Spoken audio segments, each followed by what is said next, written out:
Alright guys, so I want to talk about something that's might sound a little bit complex, but in reality it's quite simple when you slice it down. When you get down to the bottom of kind of what it is. 40 years ago, the Western world had a foundation or a baseline, a common understanding of some kind of moral compass and or moral standards. And it actually didn't even matter if somebody was religious or not, right? If somebody was like devout, Christian, or somebody was Orthodox Jew or following the Torah, it didn't matter, right? There was a general understanding in the world, and in the Western world at least, and part of that was an understanding that, Israel, right, was battling. Israel and the West were battling basically a common enemy, which was what? Islamism, Islamic fundamentalism. Even if the terrorists were not necessarily super religion, basically the majority of the Western world understood, who's right here and who's wrong here, right?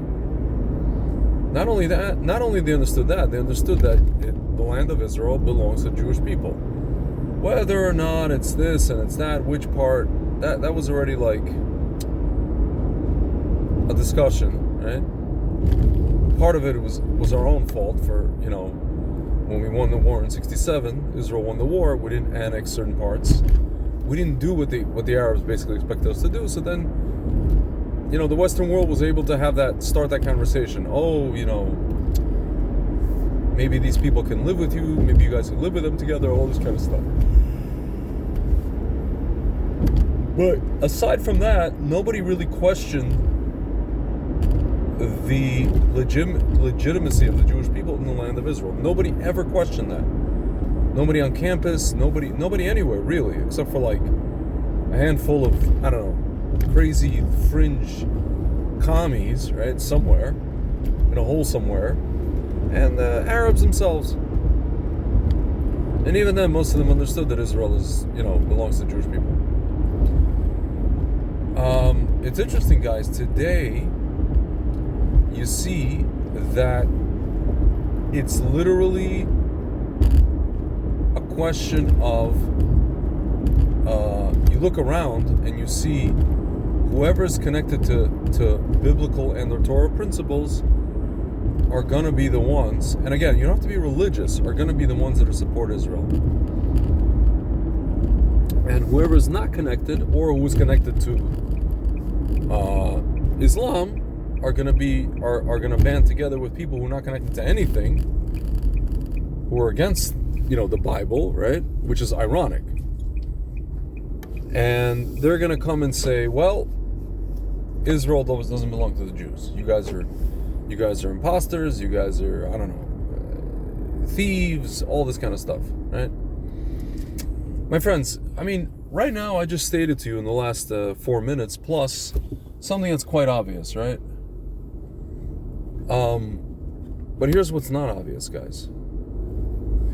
In Israel, it used to be that even the secular, politicians would do what needed to be done in any given situation, and it looks almost as if they were looking into the Torah for guidance. The irony is that they weren't, at least not actively, right? But if you look at, for example, how Moshe Dayan, for example, that, who I'm not as big as fan, handled 1967, they basically preempted the enemy. They did what the Talmud, essentially what the Gemara says to do. if you know that somebody's coming to kill you, you rise up and you kill them first. Right? That's what they did, even though they weren't so-called religious. My friends, today we have a situation where it's almost like a parallel thing to what I just described.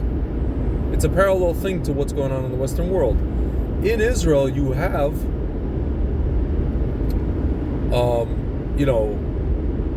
people who are against the Torah and people who are for the Torah, right? And unfortunately, the people who are against the Torah have been running, what's called the Ramatkal, the army command. They've been running the judiciary system, right? Who basically allow the army to allow or do not allow the army to do certain things, right? You need their approval, so to speak. So those people are not following the Torah. Not. They've lost the entire moral compass, just like the rest of the Western world has, right? Again, you don't have to be religious. So guys, now you look at this war that Israel's been fighting, right? And there's been like this pattern. First, we don't follow Torah and we listen to, Obama 3.0, we listen to the Western world, we listen to the UN, we try to get approval from the State Department from Obama 3.0, whatever it is. It takes us forever. We lose people, we lose hostages, we lose soldiers. And then finally, after a few months, we do what needs to be done. And then you see like this cycle kind of repeats. What is this all about, guys? Even now, we have a situation where finally Bibi's doing the right thing according to whatever was supposed to be done October 8th, right? Threatening to annex Gaza for every single hostage that was taken. That's harmed, right? This is something that should be done October 8th. But the point is, guys, you see this back and forth between following what God says and not following and not following. Why? Because there is no more baseline in society, whether it's Western society, whether it's in Israel itself. There's no more baseline. It's either there's the people who follow the Torah or don't. Now here's the kicker, guys. Likud, Bibi, those types, right? They're kind of stuck in the middle. Because they in reality are traditional. They in reality believe in the Torah. They do. Sure. But the problem is, guys, they want to be seen as moderni, right? Modern. They don't want to be seen as cavemen. They don't want to be seen as, like these black hat types. But here's the thing, guys.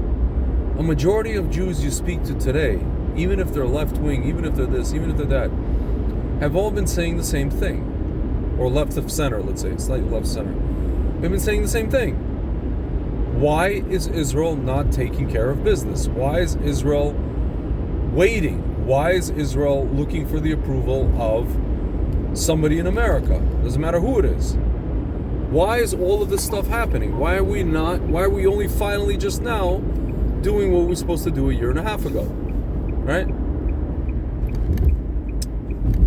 My friends, so I don't know. It seems to me like this is a chicken or the egg scenario. Either this started with the Western world losing its moral compass and losing its, biblical foundation. Again, I'm not talking about being religious per se, just biblical foundation and understanding of what's right and wrong. Or did it start with the Jewish people, where we were the ones who disconnected from Hashem and disconnected from anything, and the world followed suit? Again, you see it at its penultimate now on campuses and all over the streets of America. And it's funny because we say, oh, you see, it's these professors, it's it's Obama, it's Qatar, it's China. Folks, all those things are true, but here's the thing. I have a feeling that none of that stuff happens if the Jews in Israel and the Jews all over the world follow Torah. Meaning, I have a feeling that none of these universities get funding if the Jews don't send their kids to these places. If the Jews don't try to do, instead of doing Tikkun Olam, if the Jews actually follow Torah. So-called Tikkun Olam, right? And so, for example, we're sitting around acting surprised. 75% of the Jews in America, for example, are sitting around acting surprised that there are these orcs on the campuses, on the streets of major cities, and they're surprised because, a few years ago, they voted for a guy for president whose middle name is Hussein. And now they're acting surprised. My friends, this all begins with us. And right now, it's not about left wing or right wing. It's about, are you with Hashem or are you not with Hashem? Hashem right now is doing the ultimate, what's called birur. The ultimate sorting. He's sorting out who's with him, who's against him. And my friends, sometimes it's not going to come in a pretty package. It's going to come in the form of Orange Man. It's going to come in the form of whomever, right?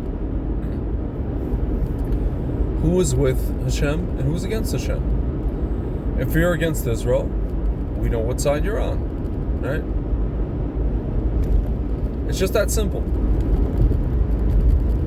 And again, my friends, the Western world has lost its moral compass, its biblical foundation, which is why, for example, the BBC are able to write articles where they literally just write the headline, Israel breaks ceasefire.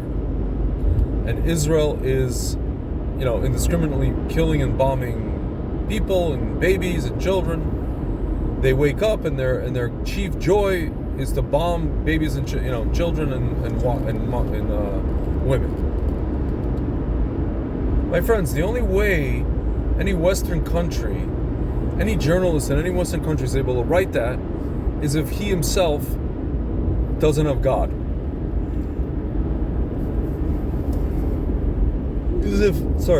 Is if he himself is basically like literally going against God. Forget about not having God, right?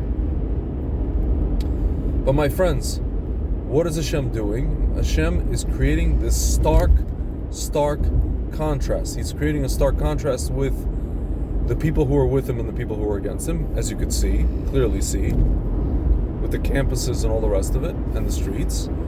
And he's also creating a stark contrast with whatever we see from the Israeli government.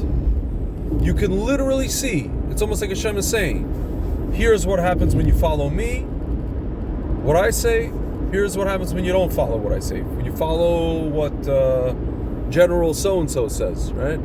Or what the Hague says, or what whatever, ICC says, what the UN says, what Obama 3.0 says. My friends, the contrast is so stark, right? Over what Hashem wants us to do versus what He doesn't want us to do, over who is with Hashem and who's not with Hashem. We're seeing everything in black and white form. There is no more, maybe these people are like this and it's gray area. No, my friends, everything is clear. Why? Because Hashem wants to know who's with him and who's directly actually against him. And that's it. So guys, with that said, God willing, in Israel, right now we have a situation where Israel is once again back against the wall. We're going back into a dangerous situation, and I really hope that, these so-called right-wingers, the Likud and all the rest of them, and the Prime Minister and whoever else is associated with that,